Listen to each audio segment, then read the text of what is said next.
that's what she did. Tell them about the accident. when No, she you had- tell her about the wig. You tell her, come up and tell them about the wig. wig, Mark. She had a car. It was an old Nash Rambler, and she had a lady that went with her. I don't know the lady's name. You remember? We always called her Tressy's secretary. Yes. And whether she was or Wasn't not, Willie Lawrence, she was would it? drive the car. No, it wasn't Willie. And she was right by the Ford Motor Company there when Coleman Deal had it. And she turned and went up that angle towards the post office. And Kirkpatrick's son-in-law used to be a trooper. Art. George Art ran into her, or they ran into each other, I don't know. Anyhow, it threw Tressy out of the car. And when the first policeman got there, Tressy had a hairpiece. Yeah, she wore The a wig. hairpiece had come forward and hanging down over her face. And the policeman got on the radio and called, said you said you gotta send the ambulance up here, since Tressy's been scalped.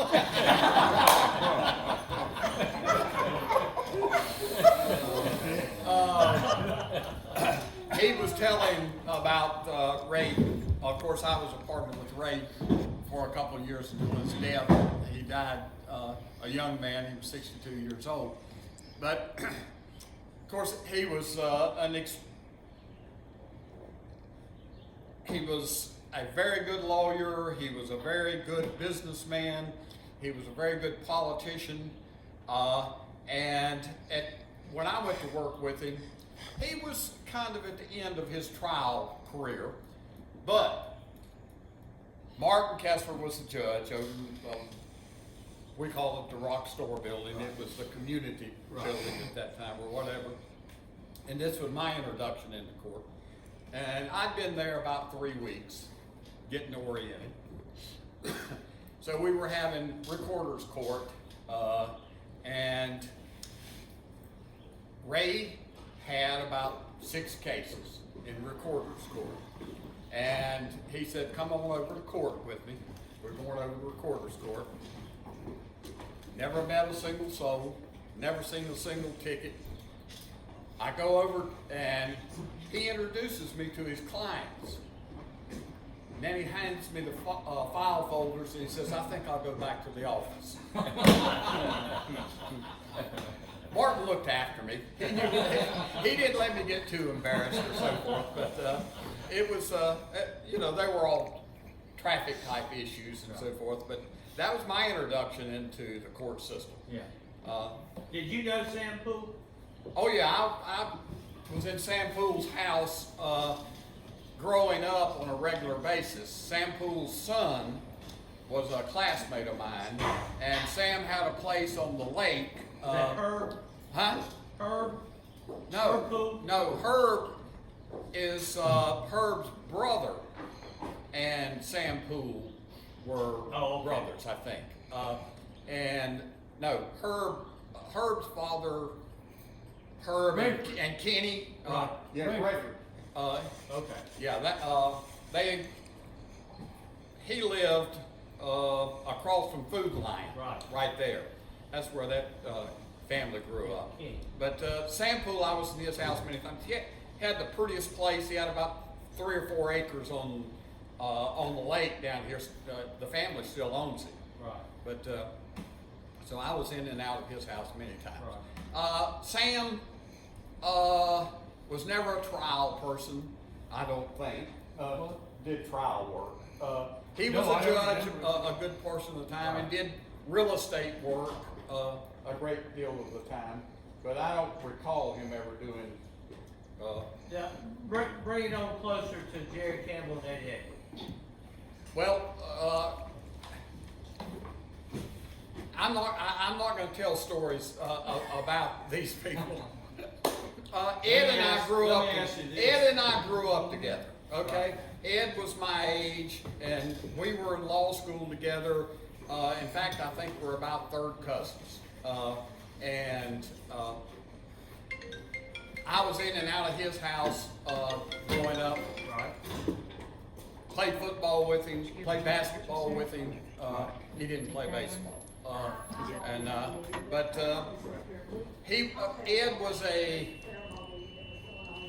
Ed was a driven person, and we all have our reasons for being driven, and I think I understand his, but I'm not going into all the issues there. Now, Tom Watts. Who? Tom Watts. Did Tom he- Watts. Tom Watts He- grew up in Taylorsville. Catherine Watts' Right. son. Tom Watts became a Superior Court judge and Lives in the lived in the state. eastern part of the state. Catherine was his mother was my 7th grade He was teacher. in my class in law school. Was he? Yeah. Okay. Tom was had from birth was a hemophiliac, Right. and that issue. Hard. Yeah, that was a tough issue to deal with. And we had another lawyer that grew up in Taylorsville that became extremely famous, and Tony Harrington. Tony Harrington grew up in Taylorsville. He grew up directly across the street from me. He was 1 year older. Tony became an attorney in Washington, D.C., and Tony became a confidant with the Clintons, I believe it was, and he was appointed ambassador to Brazil Right. and served as ambassador to Brazil for a short period of time. The administration changed. We went from a Democratic to a He Republican was the first administration. forehead scholar from. He was the first Moorhead scholar from Alexander County, and he later, after graduating from North Carolina, became the youngest assistant dean of a law school in the United States. He was assistant dean at Duke University, when he was still in his 20s, basically. And Is it true that Martin, when he held court over at the rock store, that building, that he had his pistol and he would put it up on the Well, bench and Martin spin it around? always had his pistol. Now, let me tell you, and even in the courtroom, He's got. he had a desk. Now, he didn't display the pistol in the courtroom, but it was in his desk right in front of him at all times. That was just, Martin would do it, but Martin would help you or any other young lawyer get through some of the issues that you had to deal with. By the way, I'm going to defend myself just a little bit. When the sheriff called Martin to come help me, When you were put those, in jail. those were the days. Those were the days that there were two lawyers in Alexander County doing criminal work that were subject to being appointed to criminal cases. Only two, and that was Martin and myself. Ray had died.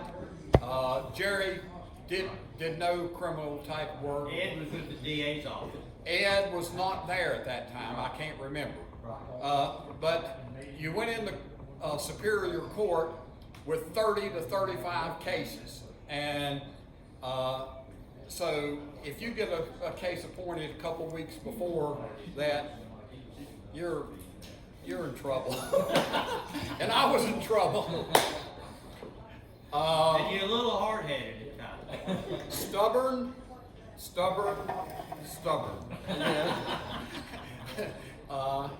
Willing to take the consequences sometimes. But friends tend to bail you out, by the way. Friends tend to bail you out. Now, Judge Kivett, who was here at that time, was Judge Kivett was actually trying a case, and Butch Zimmerman, of course, Butch had more control over Kivett than anybody you have ever seen. I was trying a case. This gentleman had been charged with rape, and the question being whether or not the woman was competent. Okay, and the trial was going on, and Zimmerman got pissed. he had a wad of keys about this big on his desk in front of him. He took that wad of keys while we were in court in front of Kivett and threw it at me on the defense table. And Kivett did nothing. Kivett said nothing. Was that his key? Was it his Keys. key? It was Keys. Yeah, you remember that? Yeah, I remember, yeah. All right. Any questions? Anybody? I don't know how you top that. Those two just, and that's why I want to have something like this. Does anybody want to say anything else about any of the attorneys that we talked about?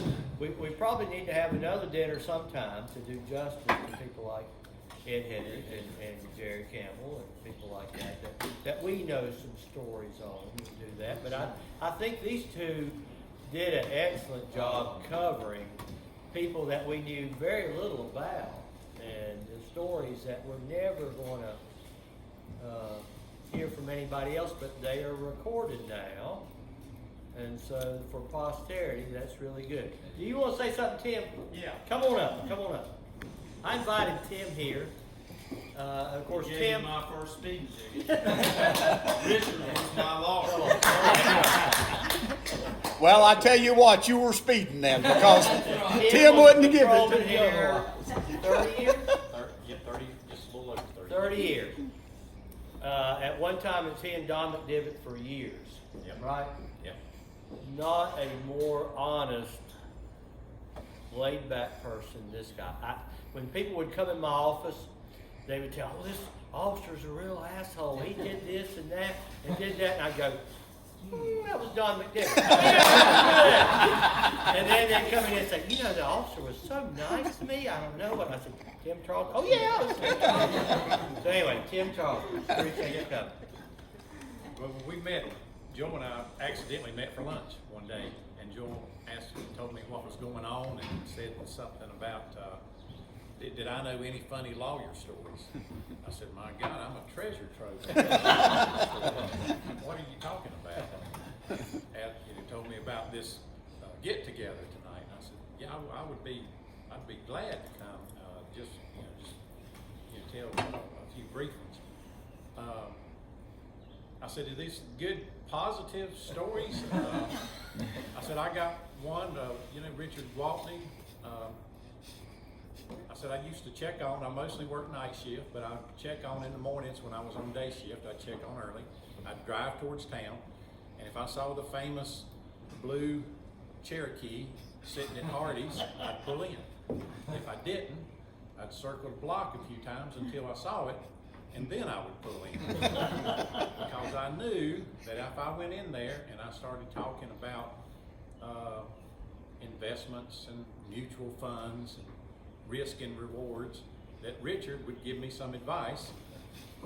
And over probably a 2-year period, I come to realize that most of my retirement was based on coffee breaks with Richard Waltney. I had no idea what a no-load mutual fund is. Never heard risk and rewards before, so I would try to time my coffee breaks in the morning according to where his blue Jeep was parked.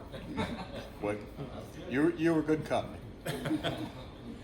I said, Richard probably had more to do with my happiness in retirement than Linda did.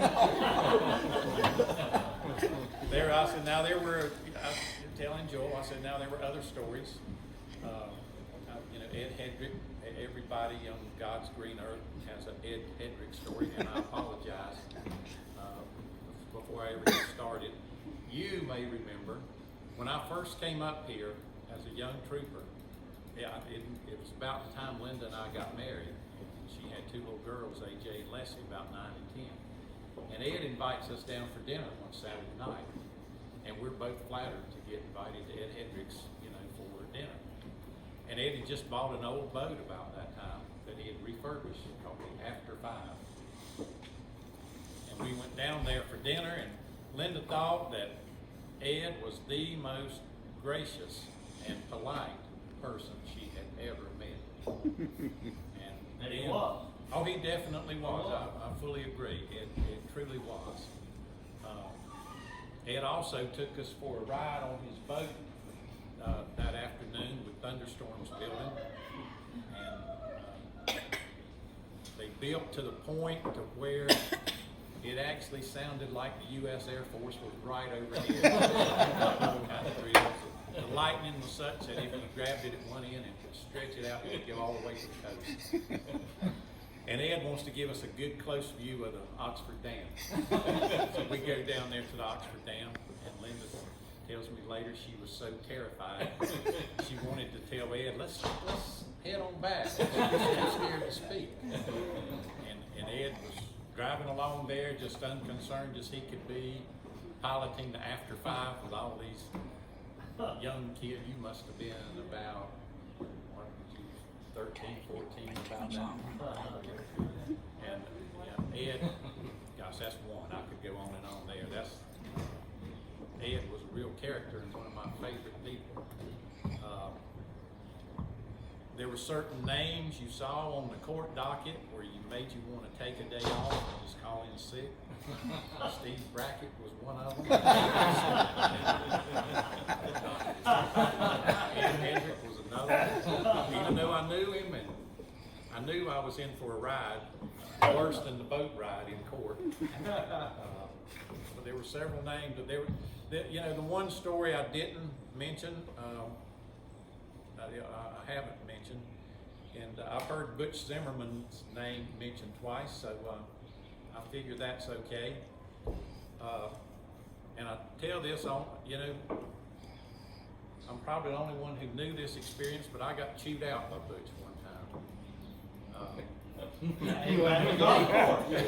Join the crowd. Get in line. Yeah, that was a nice experience being chewed out by Butch, and we made a special trip just to do that.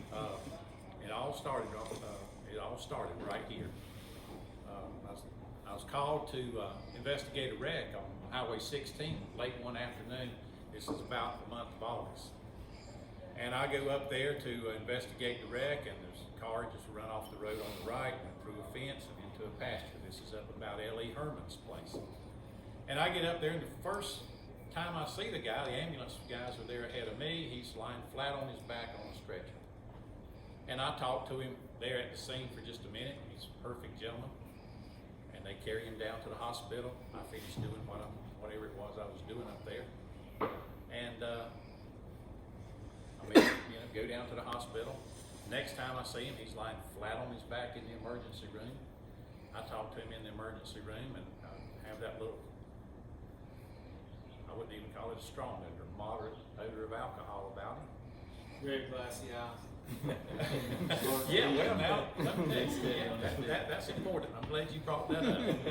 Red face, glassy eyes, that figures into this story. And so I talked to a gentleman, and he tells me what he's been doing, says he's had a few drinks at the golf course. He's been playing golf all day. And I say, okay, well, part of the job, I'm gonna have to arrest you for DUI, get a blood test and send it off. Now this is back in the old days. Things might be a little different now. So I did that. Later, he gets treated and released. So they're gonna release him from the hospital, and all he needs is a ride home. So he calls his daughter, excuse me, tries to call his daughter from the hospital, but can't find her. And I said, well, I ain't doing nothing any better. I'll take you home. So, all right, That's yeah. Tim. So we're standing out on the dock there in front of the emergency room. Nurses are getting all the papers together, and we're just chit-chatting. And he tells me that he's retired from the Navy. He was an officer in the Navy. Had he stayed in, his next promotion could have been admiral had he stayed in a little longer. I'm thinking, wow, that's pretty good. And the guy reaches in his pocket, and he pulls out a golf ball, and he starts bouncing that ball and catching it, just casually as we're talking. And I'm watching him do that. So then he starts taking that ball, he'd take it with his right hand, throw it down on the ground, and catch it with his left hand. And then all while he's looking me in the eye and talking, and then do the same thing in reverse. Throw it down, catch it with the other. And then he starts grabbing it, just throwing it down and then he's grabbing it, not letting it arch over into his hand, just snapping it like that. I'm thinking, all right, I'm taking all this in. I've made a terrible mistake. I should go back in there and unarrest this. Hard to really think, can I do that? And so now we're leaving. They finally come out with the papers, and we're walking down the ramp from the emergency room to the parking lot. And he's still doing that. As we're going down the ramp, he's keeping up with me and bouncing that ball and catching it. And he'd throw it just slightly behind him so that when we stepped, he'd be in the same place. I said, you're just showing off, man. And so, you know, I take him on home. We have a good conversation all the way up to his house. And a couple of weeks later, I get the blood back, 0.18. Right over there sits his lawyer. He tells the story. It's 0.17. I love difference. So the results now 0.7, 17, 18. And I got to call him and tell him, man, your blood came back too high. You're going to have to come to court. So I suck it up. I'm a big boy, and I can call him and tell him what it is, and we end up in court. Somehow or another, and I don't remember exactly the route it took to Superior Court. It may have been the district court judge didn't want anything to do with it. Well, you know district court judge. That's kind of weak. So anyway, we find ourselves in Superior Court, and we had a very good assistant DA at that time. You probably remember him, named Greg York. I remember Greg York. Greg York, he's a good fellow. I like He's him. attorney in Charlotte now, civil defense firm. Yeah, well, they got a good man. Yeah. But Greg is trying to. He asked me, you know, as always, they say, any problems with this case? And you're expected to say no, ready to go. I said, well, yeah, actually there is. And he said, what's that? And I said, there is no way that I'm going to say that it is my opinion that his mental or physical factor of alcohol. There, you know, there's no way. And he says, why not? And I tell him the golf ball story and all that. And Greg says, well, he's trying to convince me that my opinion is different than what my opinion is. Greg says, was his face red? Yeah, oh yeah, very red. Was his eyes bloodshot, glassy, all that? And I said, yeah. The man had been at the golf course in 90-degree heat playing golf. Of course his face was red. Hell, y'all have seen mine just from being out of the car, big old hat. He said, it's not your place to make excuses for him. Just say that, you know, of course it was your opinion. Wow, I can't do that. I try my hardest to get Greg to take a plea. He said, Butch won't let us do that. So, well, okay, I got another ace in the hole. I go to Joel Harbison. I said, Joel, you reckon you can talk to Greg? Why don't you offer a plea, you know, and get your guy to plead guilty to anything, other than this DUI, so I won't have to say that. Joel says, well, you know, here's the way it works. He said, I'm his attorney, and unless I think it's really in his best interest to take a plea, I can't recommend that he do that. Now me, Brash. yeah, he was brash. But he got more brash. Now Joel says, now knowing Tim Tarleton the way I do, it is in his best interest for me not to advise him to take a plea because I know you're going to do the right thing. I know you're going to do that, and the judge is going to toss this case, and that is in his best interest. Now, I said, oh, wait a minute. You know, lawyers can't use guilt trips on. That's in the code somewhere. I know it. You can't put me on a guilt trip. But he did. And I went to Greg just before court. And I admit I was wavering. And I said, there ain't no way. There is no way that I'm going to sit up there and say that that was my opinion when I know Joel was going to crucify me with the golf ball.